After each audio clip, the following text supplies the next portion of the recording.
Shalom, a paz do Senhor Jesus esteja aí no teu coração. Gostaria que você tomasse a sua Bíblia no livro de Provérbios de Salomão, no capítulo 19, e nós vamos ler o versículo 20.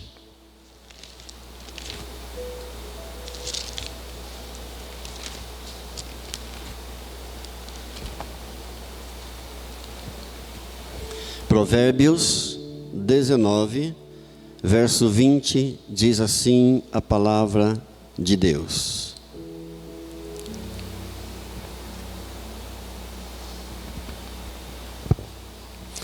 ouve o conselho e recebe a instrução, para que seja sábio nos teus dias por vir. Mais uma vez, você pode ler comigo? Ouve o conselho e recebe a instrução, para que seja sábio nos teus dias por vir. Vamos orar.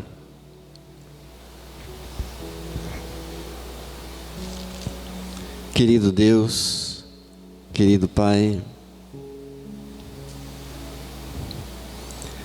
me coloco diante do teu trono, mais uma vez, por teu Filho amado Jesus Cristo. Eu que me sinto o menor entre todos, o Senhor sabe disso.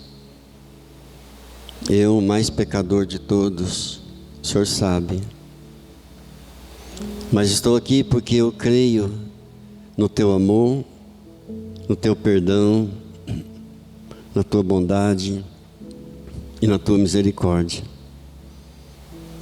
E nesta hora que vamos meditar na tua santa palavra, eu te peço, Pai, no nome de teu Filho amado Jesus, abra os nossos corações, abra a nossa mente. Nós não conseguimos fazer isso por nós mesmos, se o Senhor não o fizer. Senhor, derrama sobre nós da tua graça, dai-nos entendimento, dai-nos discernimento. Espírito Santo de Deus, é o Senhor que nos convence da justiça, do juízo e do pecado. Por isso eu te peço, Pai, dá graça aos meus irmãos também, perdoa os nossos pecados nesta hora, unge-nos, capacita-nos, dá-nos fé, fortalece-nos, ó Deus.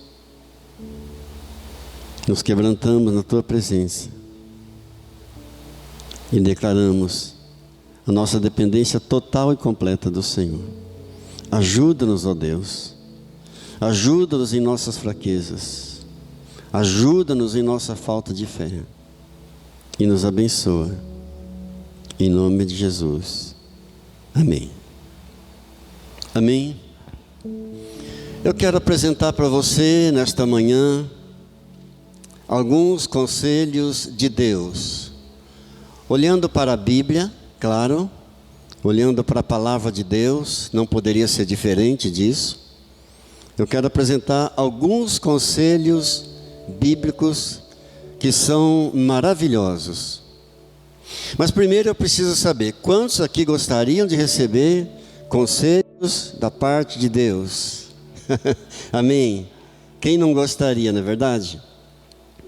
Agora, a questão não é o conselho que o pastor traz, a questão não é a mensagem que o pastor traz, a questão é se o ouvinte vai incorporar aquele conselho, aquela mensagem, aquela palavra à sua vida, se vai abraçar a mensagem, se vai usar em sua vida. Essa é a questão.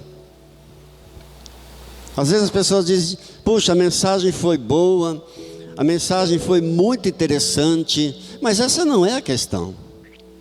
Vai abraçar? Vai incorporar?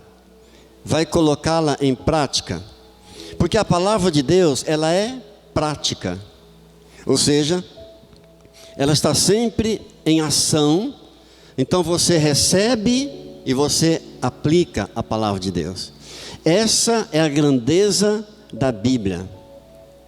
Essa é a grande beleza da palavra de Deus. Ela é prática, você recebe, aplica, ela está sempre em movimento.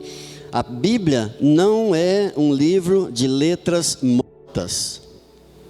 Hebreus, no capítulo 4, no verso 12, nos diz que a palavra de Deus é viva, eficaz e mais penetrante do que qualquer espada de 2 gumes, e penetra até a divisão da alma, espírito, juntas e medulas.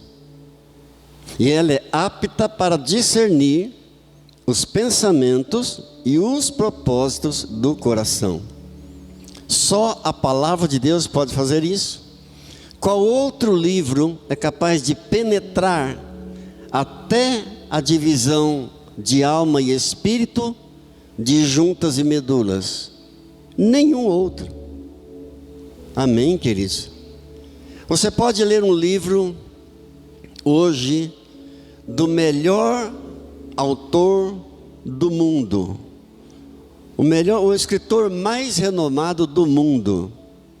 Daqui a 20 anos, 30 anos, esse livro já caducou. Em 50 anos já virou uma peça de museu. Olhe para a Bíblia. Milhares e milhares de anos escrita. E compare a Bíblia com os dias atuais. E você verá a grandeza, a beleza da palavra de Deus. E por que é que muita gente não lê a Bíblia? Não medita na Bíblia? Por que é que muita gente não a coloca em prática? A resposta é incisiva. Porque não creem. É só isso, é porque não creem. Evidentemente que se a pessoa não crê, ela não vai ler, não vai meditar e muito menos colocar em prática. A palavra de Deus só funciona para quem crê. A Bíblia só é palavra de Deus para aquele que crê. Por que você entra num avião que vai subir a 10.000 metros de altura e vai voar a 900 km por hora?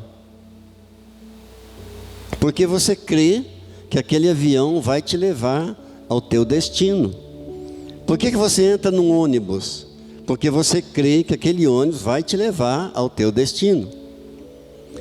Então, ao invés de meditar na palavra, ao invés de procurar colocar a palavra em prática, muita gente vive por aí, muitos cristãos correndo por aí, atrás de mistérios, atrás de revelações, de visões, de profecias. Não que eu seja contra essas coisas, mas ao invés de meditar na palavra, muitos dão prioridade a essas coisas. E acabam ouvindo profetas entre aspas, que vão na internet, investigam tudo sobre a vida da pessoa, nome dela, nome do pai, nome da mãe, a placa do carro, a profissão, e depois vai no microfone e diz: olha, Deus está me falando que tem alguém aqui assim, com esse nome, tem alguém aqui que trabalha na área da floricultura. Já pesquisou tudo a vida da pessoa. E há muita gente que acredita nesses profetas, gostam desse tipo de revelações e caem no engano. Por que eu estou dizendo isso? Para proteger você, para que você não caia em nenhum engano desses falsos profetas por aí. Bem, dito isto, eu quero então pensar com você sobre alguns conselhos da parte de Deus para nós. E como eu sempre digo, a mensagem não é para você apenas, a mensagem é primeiro para mim. Eu não vim aqui para acusar ninguém, não vim atirar pedras em ninguém, mas, em primeiro lugar, a palavra está servindo para mim. E o primeiro conselho que eu apresento para você é que nós precisamos nos conhecer. Você precisa se conhecer a si mesmo. Como assim, pastor? Não estou entendendo. Eu explico. A Bíblia diz: examine-se, pois, o homem a si mesmo. Há muita gente que conhece tudo da vida dos outros, mas não conhece a si mesmo. Conhece da família dos outros, da situação dos outros, mas não se conhece. Há muita gente assim. Deus, em sua palavra, fala dele para nós e fala de nós também. Quando nós buscamos a Deus e quando nós entendemos tudo que Ele está dizendo a respeito dele e tudo que Ele está dizendo a nosso respeito também, a nossa identidade, então, ela vai se tornando mais sólida. Você vai se conhecendo também um pouco mais. Eu já disse aqui que todo ser humano que nasce na face da terra, ele nasce com uma inquietação interior. E são 3 perguntas que incomodam o ser humano, e ele só vai encontrar resposta em Jesus Cristo para essas perguntas. E a primeira delas é: quem eu sou? A segunda é: de onde eu venho? E a terceira é: para onde estou indo?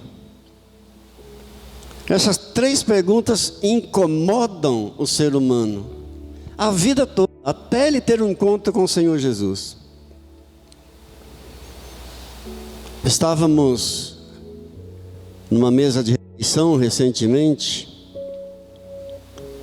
e alguém comentou sobre alguém da família que foi para a Índia para fazer um retiro de silêncio. Um silêncio de 3 meses, 3 ou 4 meses, não me lembro direito, sem dizer uma palavra, apenas meditando. E eu fiquei pensando, o que leva uma pessoa a tomar decisões tão radicais, tão drásticas? Essa inquietação interior que a pessoa tem, essa ânsia de descobrir quem sou eu, de onde eu vim, estou indo para onde? E evidentemente que ela só vai encontrar essa resposta em Cristo Jesus.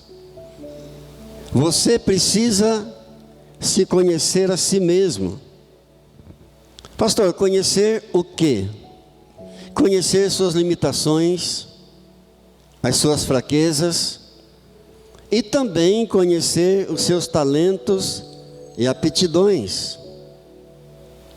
Aptidão é aquela capacidade natural de fazer alguma coisa, mas ela pode ser adquirida também. Isso é aptidão, a capacidade que a pessoa tem de fazer algo. Talento é a vocação, talento é o dom. Agora, por que é importante você se conhecer, conhecer suas limitações, as suas fraquezas, conhecer os seus talentos, conhecer as suas aptidões? para que você saiba até onde você pode ir.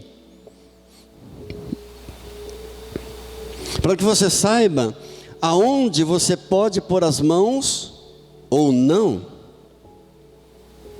Para que você não venha gastar tempo, não venha gastar energia.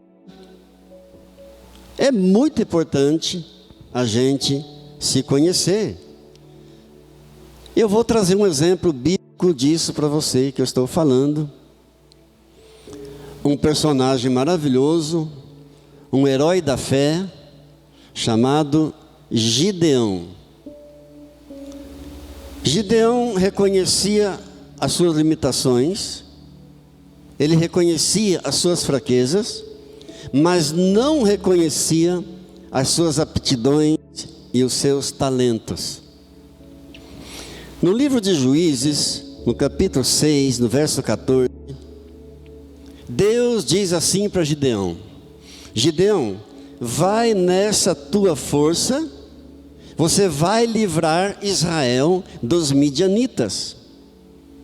Olha Deus reconhecendo aptidões e talentos em Gideão. Gideão, vai nessa tua força, você vai vencer o inimigo. Sabe qual foi a resposta de Gideão? Gideão respondeu a Deus dizendo: ai Senhor, quem sou eu? Quem sou eu, o mais pobre da minha família? O mais pobre, a minha família mais pobre de Manassés. Eu sou o menor na casa de meu pai.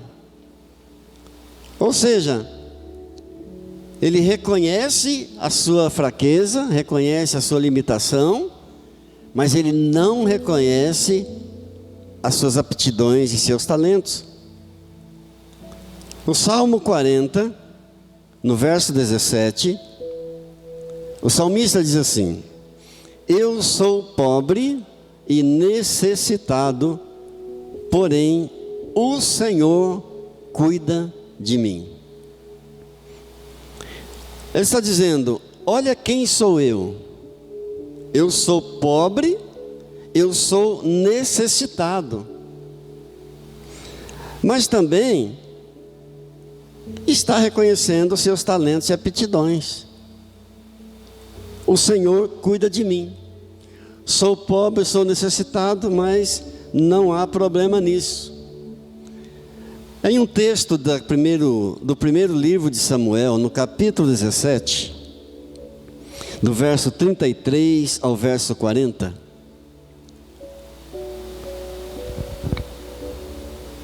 há uma passagem que ninguém está querendo enfrentar o gigante Golias. Ninguém quer saber de lutar com o gigante Golias, nem mesmo o poderoso exército de Israel. Então Davi se apresenta ao rei Saul e diz, no verso 34, Davi diz assim: Ó rei Saul, eu cuido das ovelhas do meu pai, e certa vez veio um leão e um urso para roubar uma ovelha das ovelhas do meu pai. Eu enfrentei o leão, o segurei pela barba e matei o leão. Eu fiz o mesmo com o urso. O que ele está dizendo com isso? Ele está falando das suas aptidões, das suas habilidades. Ninguém queria enfrentar o gigante Golias, ninguém queria lutar com ele. Davi então se apresenta ao rei Saul e diz: olha, eu matei o leão, agarrei o bicho pela barba, matei e matei o urso também. Bem, para Davi lutar contra o gigante Golias, trouxeram para ele a armadura do rei, a espada do rei, o colete do rei. Davi olhou aquilo tudo e disse: não, isso aí para mim não serve para nada, eu não tenho aptidão para isso. A minha aptidão é com a funda, A funda, você sabe, uma correia dobrada, em que se colocava uma pedra no centro, era uma arma de arremesso. Davi está dizendo, eu não tenho nada a ver com armadura, nem com espada, nem com colete, me dá uma funda, a minha aptidão é com a funda. E ele então derrota o gigante Golias. Queridos, quando você analisa a sua vida, quando você dá um mergulho na sua alma, você dá uma vasculhada na sua alma, isso é maravilhoso porque você pode se livrar de ansiedade, de depressão, de angústia, de tristeza. Ouça bem a palavra no Salmo 42, no verso 11. O salmista está dizendo assim: por que estás abatida, ó minha alma? Por que te perturbas dentro de mim?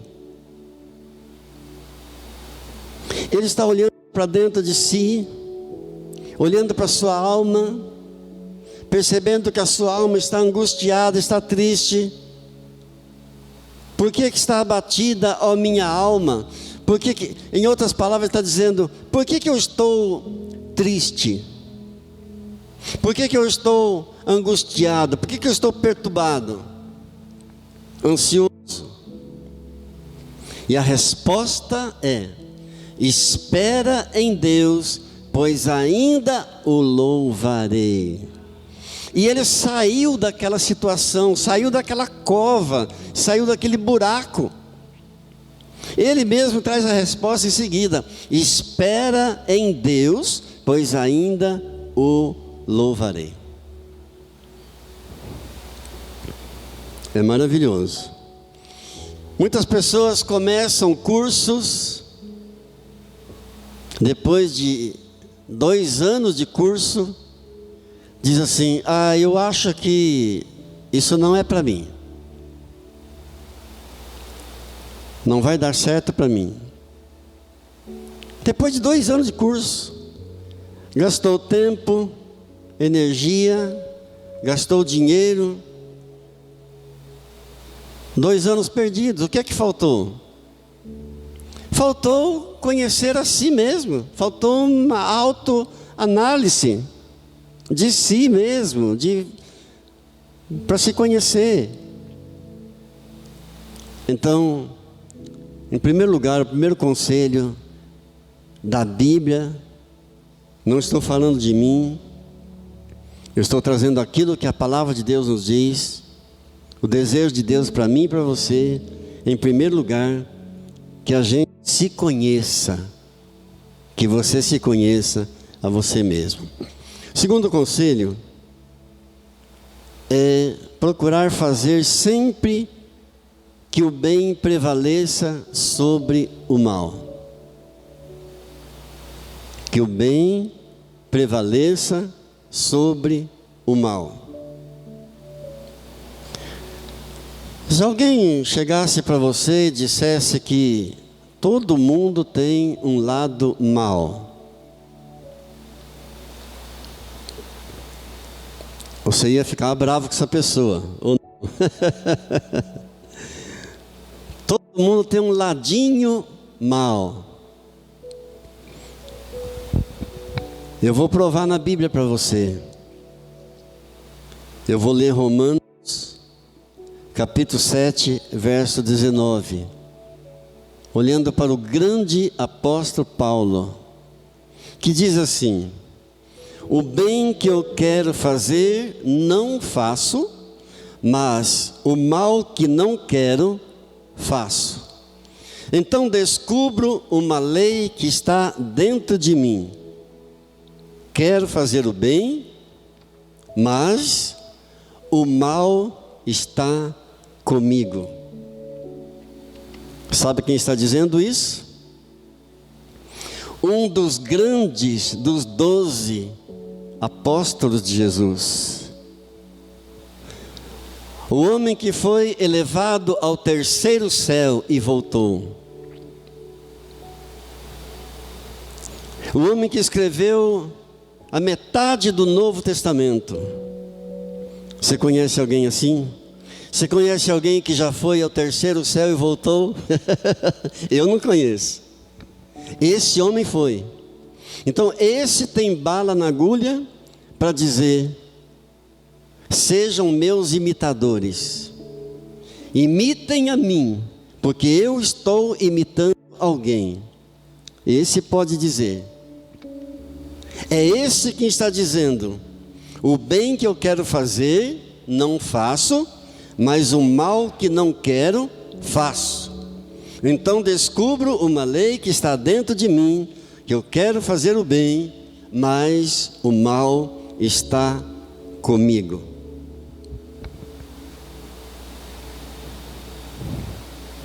Queridos, a Bíblia diz em Eclesiastes, capítulo 7, verso 20: não existe homem tão justo sobre a face da terra, que saiba fazer o bem, sem jamais pecar.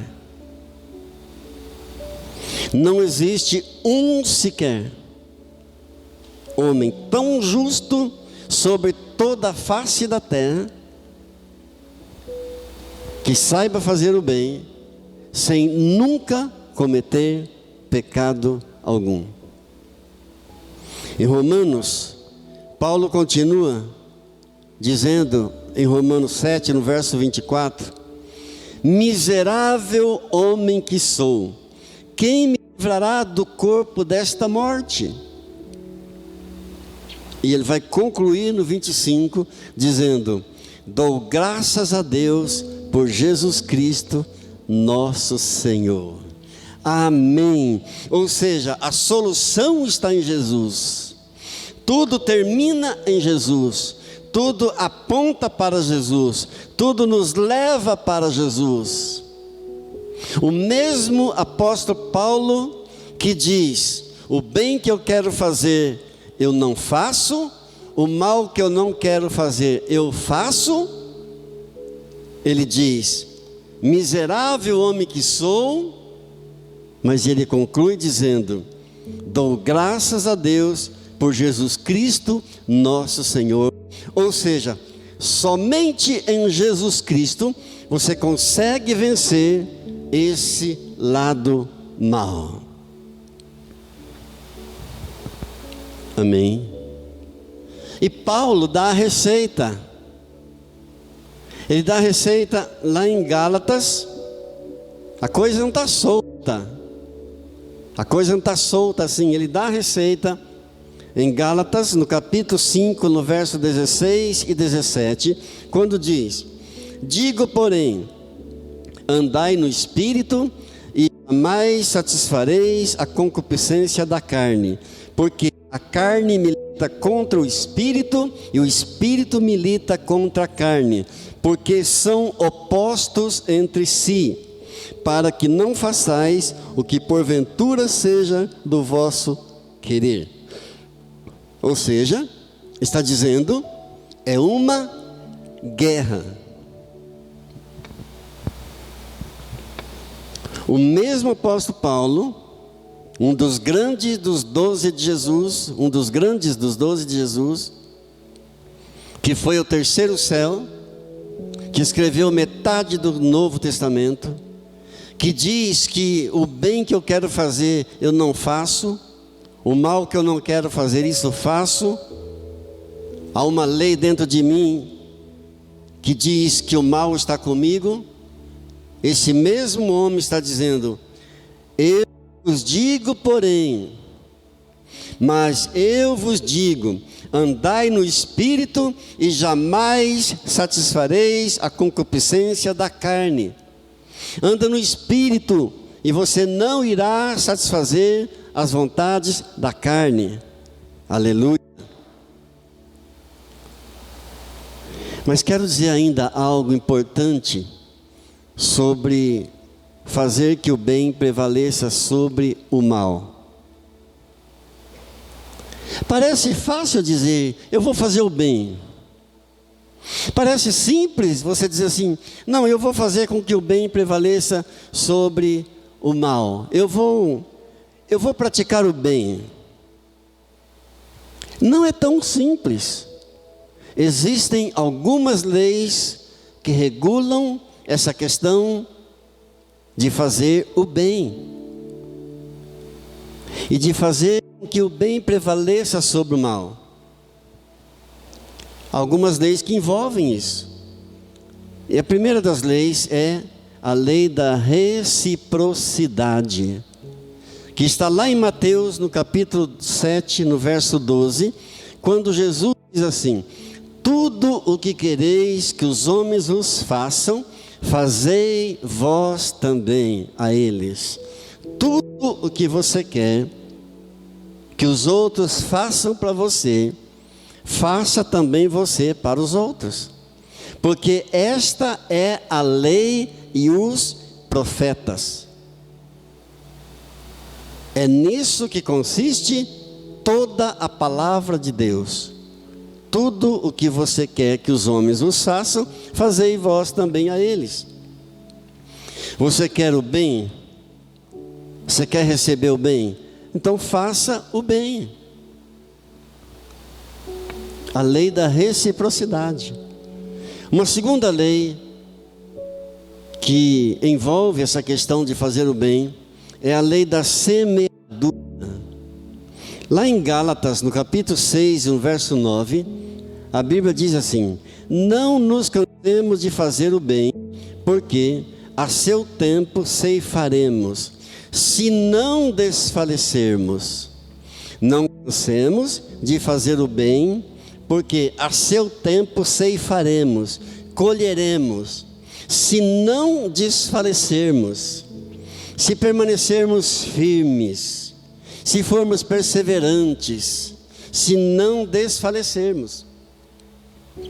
Isso me lembra Eclesiastes capítulo 11, verso 4, que diz assim: quem olha só para os ventos nunca vai plantar, e quem olha só para as nuvens nunca vai colher.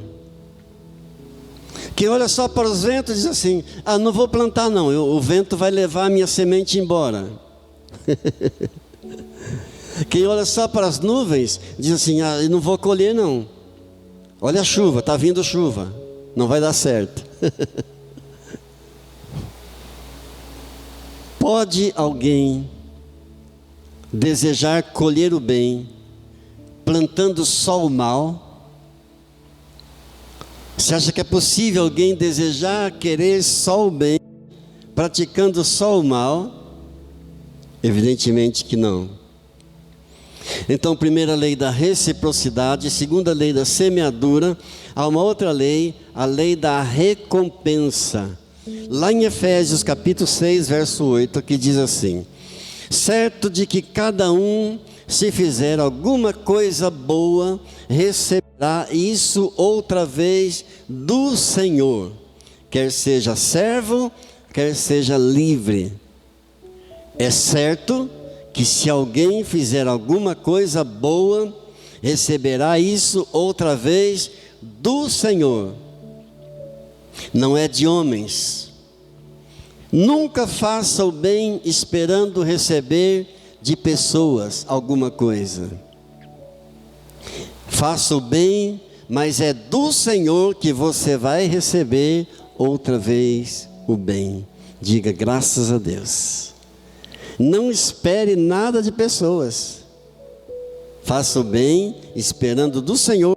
É a Bíblia que está dizendo, é a palavra de Deus que diz. Lá em Romanos, no capítulo 12, no verso 21, a palavra diz assim: não te deixes vencer do mal, mas vença o mal com o bem. Não deixa o mal te vencer, vença o mal. Como é que eu vou vencer o mal? Com o bem. O mal fala do caráter de Satanás, o bem fala do caráter de Deus. Amém? E o bem sempre irá derrotar o mal. Amém? O bem sempre vai vencer o mal. Glórias a Deus. Mas gostaria de apresentar ainda um último conselho para você. E o último conselho é: faça com que o seu futuro seja melhor do que o seu passado. Primeiro conselho: você precisa conhecer-se a si mesmo. Segundo conselho: você procura fazer o bem prevalecer sobre o mal. Terceiro conselho: procure fazer com que o teu futuro seja melhor do que o teu passado. O que aconteceu no passado, não importa o que aconteceu. Se foi ruim, se deixou marcas, causou feridas, traumatizou, não importa o que aconteceu no passado. Aquilo que aconteceu no passado não é tão importante quanto ao que pode acontecer no futuro. O teu passado pode estar cheio de marcas, o teu futuro está intacto. Então procure fazer com que o teu futuro seja melhor do que o teu passado. Amém? Basta você, com a ajuda de Deus, construir uma nova história. É um tempo de renovo. Aliás, foi a palavra que o Senhor nos deu para este ano de 2024. Um tempo de renovo. Eis que faço novas todas as coisas. Apocalipse 21, verso 5. Então é um tempo de renovo, queridos. E para isso, para que você possa fazer um futuro melhor do que o teu passado, você precisa da ajuda de Deus. Em primeiro lugar, você precisa fazer uma análise de você mesmo. Conhecer a você mesmo. Fazer com que o bem prevaleça sobre o mal. E contar com a ajuda de Deus. Pedir e clamar a ajuda de Deus. Analisar o que eu preciso corrigir em mim. O que eu preciso mudar. O que eu preciso tirar, jogar fora. O que eu preciso acrescentar. O que eu preciso incorporar. E a sua disposição em mudar já indica que você quer um futuro melhor do que o seu passado. Ou seja, você não quer ficar na mesmice de sempre. Você quer melhorar, você quer crescer, você quer mudar. Senhor, quais os próximos desafios? Senhor, quais os próximos passos? Senhor, aonde eu acertei? Senhor, aonde eu errei? Basta essa disposição sua, essa autoanálise, e Deus vai te ajudar. E você pode então construir uma nova história, um novo futuro, muito melhor do que o passado, com a graça de Deus, com a ajuda de Deus. E para isso eu quero trazer um versículo muito conhecido de todos nós. 2 versículos, aliás. Lá de Filipenses, no capítulo 3, no verso 13 e 14. Na verdade, no 12, 13 e 14, que diz assim: não que eu tenha já recebido a perfeição, não que eu tenha já obtido a perfeição, mas quanto a mim, não julgo havê-lo alcançado, mas uma coisa eu faço, esquecendo-me das coisas que para trás ficam e avançando para as que diante de mim estão, prossigo para o alvo, para o prêmio da soberana vocação de Deus em Cristo Jesus. Paulo está dizendo: não julgo já ter alcançado a perfeição, não obtive ainda, mas uma coisa eu faço, esquecendo-me das coisas que para trás ficam, prossigo para o alvo, para o prêmio da soberana vocação de Deus em Cristo Jesus. Eu prossigo, eu continuo, eu vou em frente, não vou ficar estagnado. Eu não quero a mesmice de sempre, não quero as mesmas coisas do passado. É um tempo de renovo, e eu posso e eu quero construir uma nova história. Com a graça de Deus e com a ajuda de Deus eu vou fazer isso, em nome de Jesus. Amém. O passado eu esqueço, se magoou, se feriu, se traumatizou, o passado eu esqueço. O presente eu vou avançando. Paulo diz: eu avanço, eu prossigo para o alvo, para o prêmio da soberana vocação de Deus em Cristo Jesus. Não fico parado.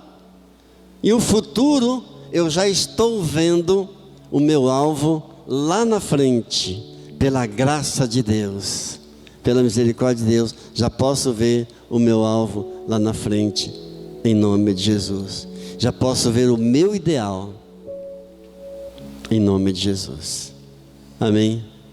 Em primeiro lugar, conhecer-se a si mesmo. Grave bem isso. Em segundo lugar, fazer com que o bem prevaleça sobre o mal, sempre. Em terceiro lugar, fazer o futuro melhor do que o passado. Que Deus te ajude, que Deus te abençoe, que você receba esses conselhos da parte de Deus.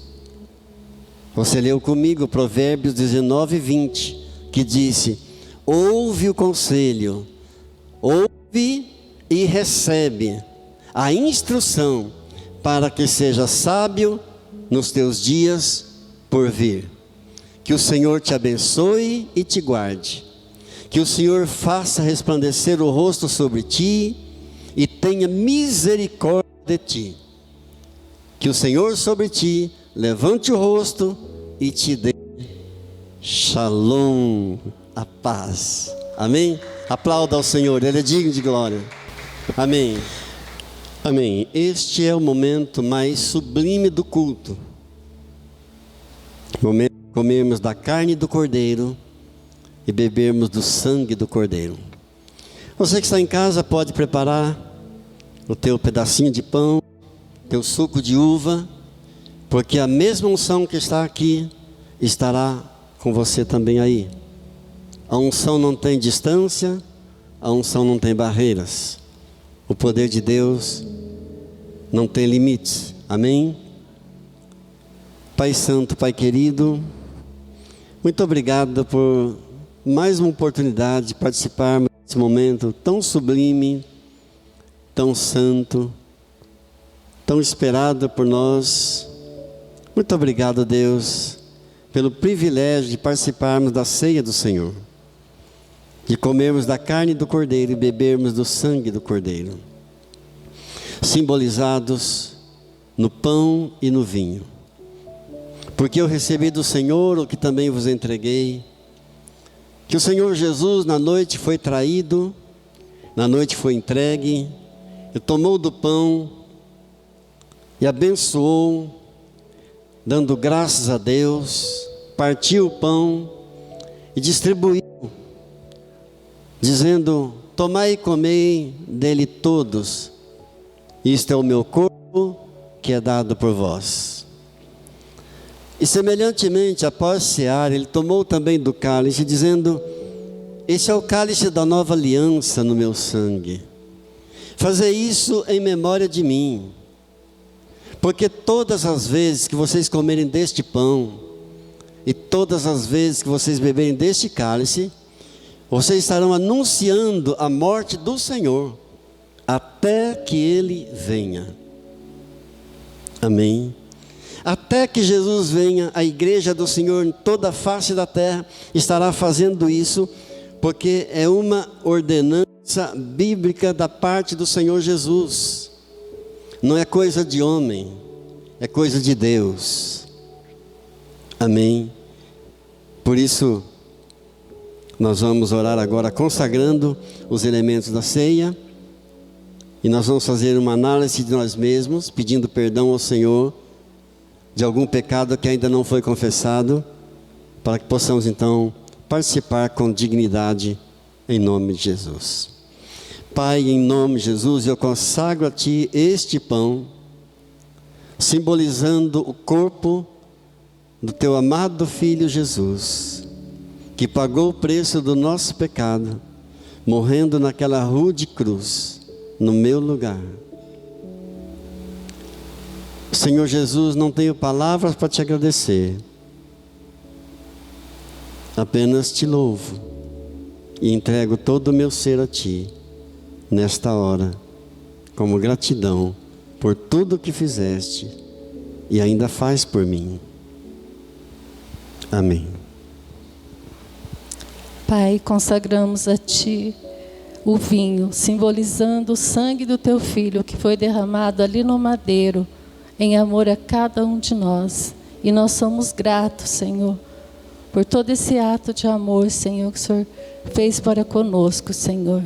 E damos toda a honra, toda a glória, somente ao Senhor, que é o nosso único Deus e Senhor. Amém. Silencie teu coração, feche teus olhos, reconheça que você é um pecador. A Bíblia diz que não há homem que não peque, não há um sequer sobre a face da terra. Peça perdão ao Senhor, peça ao Senhor que te lave com o sangue de Jesus, que te purifique. Receba o perdão de Deus. Ele é um Deus bom, um Deus amoroso, perdoador. Tome posse do perdão para a tua vida, em nome de Jesus. Eu sei que foi pago um alto preço, Jesus. O preço foi a tua vida, o preço foi o teu sangue, Jesus. Por isso, em memória do Senhor, nós agora comemos do pão. Comamos juntos do pão.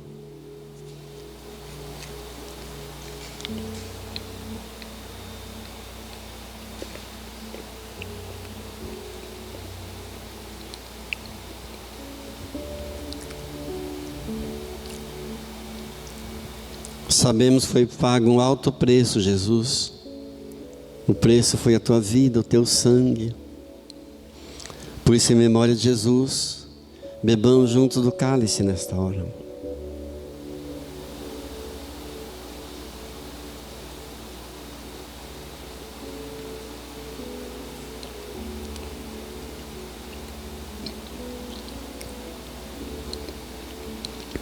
Amém. Você pode louvar o Senhor.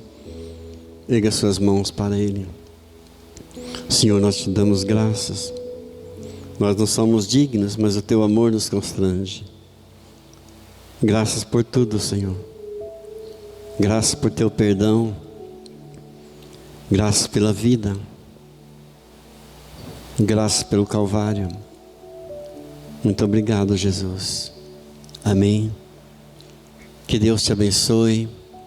Que você continue na presença do Senhor. Não desfaleça, não desanime. Siga em frente. Deus tem coisas maravilhosas mais para você. Em nome de Jesus. Shalom. Deus te abençoe.